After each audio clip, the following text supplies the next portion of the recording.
પાર્વતી અને બ્રહ્માજીની સાથે આ સતીના વખાણ કર્યા છે. તો ત્રણે ત્રણ દેવીઓને ગમ્યું નહીં. અમારાથી મોટી આ જગતમાં કોઈ પણ સતી હોઈ શકે નહીં. નારદજી કહેવા લાગ્યા તો પરીક્ષા કરવા મોકલો. અને કહેવાય છે ને કે ભક્તિને રસ્તે જાય એની પરીક્ષા થાય. ભક્તિના રસ્તે જાય એની કસોટી થાય. અને સંતો કહે કે તલવારની ધાર ઉપર હાલવું કે ભક્તિને રસ્તે ચાલવું. ગંગા સતી તો ત્યાં સુધી કહે કે બાવડામાં તાકાત હોય ને તો ભક્તિને રસ્તે જાવું, બાવડામાં તાકાત ન હોય ને તો પાછું પડી જવું. તો ત્રણે ત્રણ દેવીઓ ત્રણે ત્રણ દેવતાઓને કહે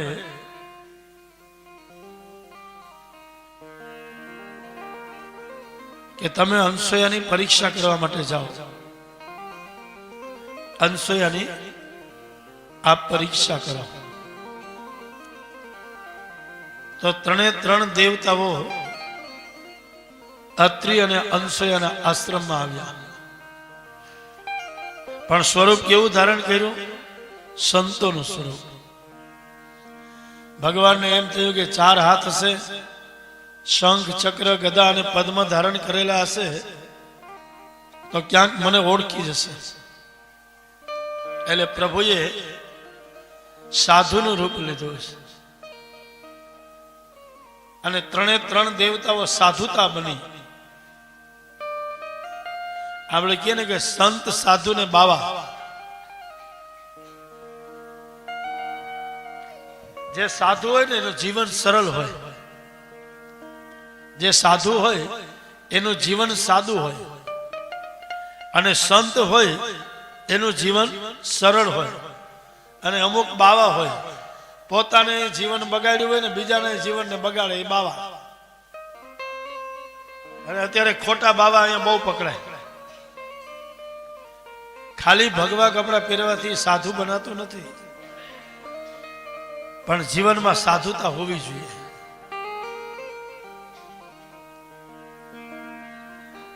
એટલે ત્રણે ત્રણ દેવતાઓ સાધુ બન્યા છે, સંત બન્યા છે. ભગવા કપડા પહેર્યા, મોટી દાઢી વધારી અને માં અનસૂયાના આંગણે આવીને કહે ભિક્ષાન દેહી માં, અમને ભિક્ષા આપો. અનસૂયાજી ભિક્ષા લઈ અને ત્રણે ત્રણ મહાત્માઓની જોડીમાં ભિક્ષા માટે દેવા જાય. તો ત્રણે ત્રણ મહાત્મા કહેવા લાગ્યા દેવી અમે આવી રીતના ભિક્ષા લેતા નથી. જો તમારે ભિક્ષા આપવી હોય તો તમારા અંગ ઉપર એક પણ વસ્ત્ર હોવું જોઈએ નહીં. નિર્વસ્ત્રે આપ અમને ભિક્ષા આપો તો અમે ભિક્ષા ગ્રહણ કરીએ. નિર્વસ્ત્રે આ શરીર ઉપર, આ દેહ ઉપર એક પણ વસ્ત્ર હોવું જોઈએ નહીં. અનસૂયાજી કહેવા લાગ્યા કે નિર્વસ્ત્રે આ સંતોની સામે જાઓ તો મારું સતીત્વ લાજે. આ સંતોની સામે નિર્વસ્ત્રે જાઓ તો મારું સતીત્વ લાજે.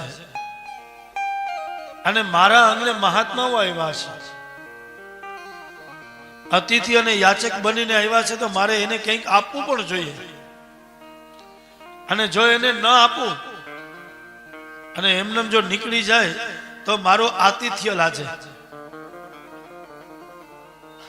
મારા આંગણેથી સાધુ અને સંતો ભૂખા જાય, મારે આંગણેથી સાધુ અને સંતો કઈ પણ લીધા વિના જાય તો મારો આતિથ્ય ધર્મ લાજે. માં અનસૂયા વિચાર કરે કે સંતોની સામે નિર્વસ્ત્ર તો જવાય નહીં. અને ભિક્ષા ન આપો ને એમને નીકળી જશે તો મારું આતિથ્ય લાગશે. એટલે આ તો સતી હતી અને પતિવ્રતા ધર્મની એનામાં તાકાત હતી. હાથમાં જળ લઈ અને 3 દેવોની ઉપર જલનો છટકાર કર્યો. ઈ સતીત્વની તાકાતથી 3 મહાત્માઓ નાના નાના બાળક બની ગયા છે. 6 મહિનાના ટાબરિયા બની ગયા છે. 6 મહિનાના ટાબરિયા બની ગયા. હવે 5 વર્ષનો બાળક હોય ત્યાં સુધી નિર્વસ્ત્રે જઈએ તો આપણે પાપ લાગતું નથી. શું કામ? 5 વર્ષ સુધીનું આયુષ્ય ભગવાનનું આપેલું છે અને 5 વર્ષનું બાળક હોય એમાં કોઈ વાસના ન હોય, એમાં કોઈ વિકાર ન હોય અને એનામાં કોઈ ભેદ ન હોય. અહીંયા તો 6 મહિનાના બાળકો. માં કહેવા લાગી કે હવે નાના નાના બાળકો છે એની સામે નિર્વસ્ત્રે જવામાં કોઈ વાંધો નથી. આ તાકાત હોવી જોઈએ, આ શક્તિ હોવી જોઈએ. અને આ પૃથ્વી ઉપર જ્યારે જ્યારે ભગવાન પરીક્ષા લેવા માટે આવ્યા ત્યારે ત્યારે ભગવાનની હાર થઈ અને ભક્તોની જીત થઈ. તો 6 વર્ષના ટાબરિયા માં અનસૂયા એકને પીપળાની ડાળીએ ઝૂલો બાંધી એક બાળકને ત્યાં સુવરાયું, એકને વરલાની ડાળીએ ઝૂલો બાંધી એક બાળકને ત્યાં સુવરાવે, એક આંબાની ડાળે ઝૂલો બાંધી એક બાળકને ત્યાં સુવરાવે. આ 3 બાળકના ઝૂલાની દોરી કોના હાથમાં? તો માં અનસૂયાના હાથમાં. મારા અને તમારા જીવનની દોરી જેના હાથમાં છે એ જગતના નાથના ઝૂલાની દોરી માં અનસૂયાના હાથમાં. માં ઝુલાવતી જાય, બાળકોને પોઢાડતી જાય અને હાલરડા કાઢતી જાય. બાળક સૂતું ન હોય ને એટલે હાલરડું ગાય. આ બહુ સમજવા જેવું છે. આથી બાળક રડતું હોય ને માં હાલરડું ગાય એટલે માં શું કહે? બેટા તું છાનો રહી જા, હાલ હું રડું. શું કહે?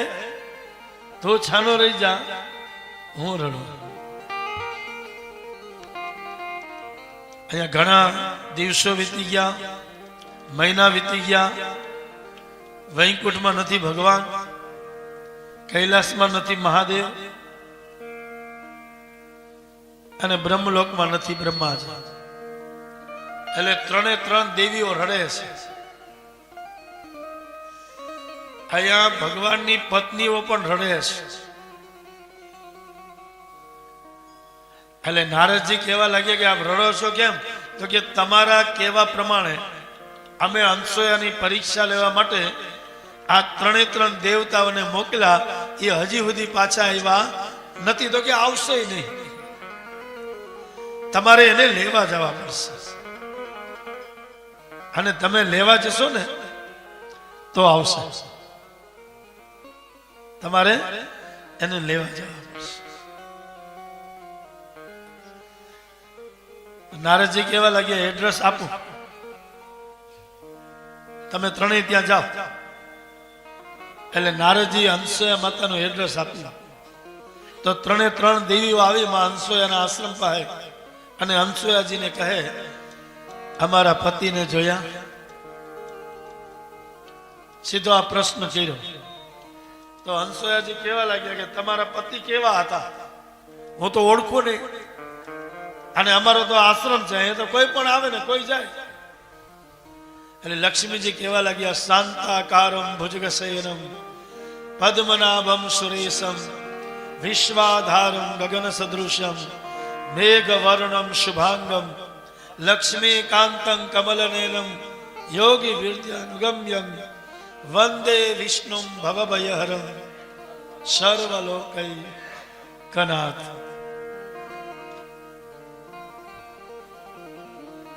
કમળની પાખડી જેવા જેના નેત્ર છે, કમલનેલમ યોગ વિદ્યાનુગમ્યમ. યોગીઓના પણ યોગી છે. મેઘવર્ણ, ભગવાનનો કલર કેવો છે? મેઘવર્ણ. અને શંખ ચક્ર ગદા ને પદ્મ ધારણ કર્યા છે. આ લક્ષ્મીજી ઓળખાણ કરાવે. તો માં અંસોયા કહેવા લાગ્યા કે એવું અહીંયા કોઈ આવ્યું નથી. હાથમાં શંખ ચક્ર ગદા પદ્મ ચાર હાથ હોય એવું અહીંયા કોઈ આવ્યું નથી. તો બ્રહ્માણી કહેવા લાગ્યા કે મારા પતિને તો કોઈ પણ ઓળખી જાય. સફેદ દાઢી, સફેદ વાળ અને ચાર ચાર મોઢા. નિલેશભાઈ, એટલે મારા પતિને તો કોઈ પણ ઓળખી જાય. ત્યારે અંસોયા કહેવા લાગે એવું કોઈ આવ્યું. પાર્વતી કહે મારા પતિને તો બધા ઓળખી જાય. દૂરથી આવતા હોય ને હવે ખબર પડે. વ્યાગાંબર પહેર્યું હોય, સર્પની માળા પહેરી હોય અને અર્ધ ચંદ્રમાને ગંગાજી પ્રગટ થાય. એ ચંદ્રમાનો પ્રકાશ આગળ આગળ આવતો હોય, વ્યાગાંબર પહેર્યું હોય, સર્પની માળા પહેરી હોય, એને ઓળખી જાય. માં પાર્વતી કે અંસોયાજી કહેવા લાગે એવો કોઈ આવ્યો નથી. તો કે એવું કોઈ નહીં. તો કે નહીં. તો તમારી પાસે કોઈ ભિક્ષા માંગવા માટે આવ્યું હતું? તો કે હા, ભિક્ષા માંગવા માટે આવ્યા હતા. તો કેવી રીતના માગી? તો કે તમે ભિક્ષા આપો તો તમારા અંગ ઉપર એક પણ વસ્ત્ર હોવું જોઈએ નહીં. ઈ અમારા પતિ ક્યાં ગયા? તો કે આશ્રમ છોડીને ક્યાંય જઈ શકે? જાઓ ઓળખીને લઈ લ્યો. લક્ષ્મીજી કહેવા લાગ્યા ઓળખીને લઈ લ્યો એટલે શું? હું શું મારા પતિને ન ઓળખી શકું? ઓળખીને લઈ લ્યો. એક આંબાની ડાળીએ ઝૂલે, એક પીપળાની ડાળીએ ઝૂલે અને એક વરલાની ડાળીએ ઝૂલે. લક્ષ્મીજીએ દોટ મૂકી જે ઝૂલામાં બ્રહ્માજી ઝૂલા એ હાથમાં લેવા જાય ત્યાં તો બ્રહ્માજી કહેવા લાગ્યા તમારો નહીં.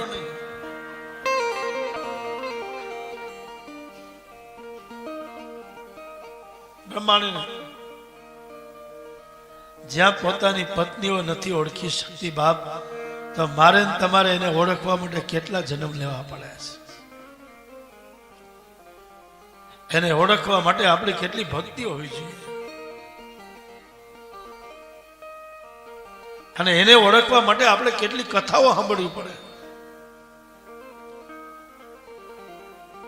ત્રણે ત્રણ દેવીએ બાળકોને હાથમાં લીધા છે અને માં અંસોયાના ખોડામાં મૂકીને એટલું કહે માં આને મોટા કરો. અને મોટા છે ને જન્મ આપનારીમાં જનતા જ કરી શકે બાપ. આ જગતમાં બાળકોને મોટા કરવાની શક્તિ હોય ને તો એ જન્મ આપનારીમાં જનેતામાં છે.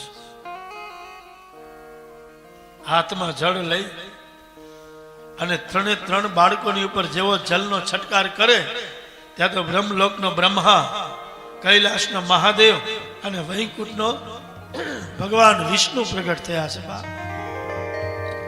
ત્રણ ત્રણ દેવતાઓ પ્રગટ થયા છે. લક્ષ્મીજી વિષ્ણુનો હાથ પકડે, બ્રહ્માણી બ્રહ્માજીનો હાથ પકડે, પાર્વતી મહાદેવજીનો હાથ પકડી અને જ્યાં નીકળવા જાય ત્યાં તો તરત જ માં અંસોએ પ્રભુનો હાથ પકડ્યો. પ્રભુ પાછા ક્યારે આવશો? બાળક બની અને મારા આશ્રમમાં રહીમાં એનો મને આનંદ થયો છે.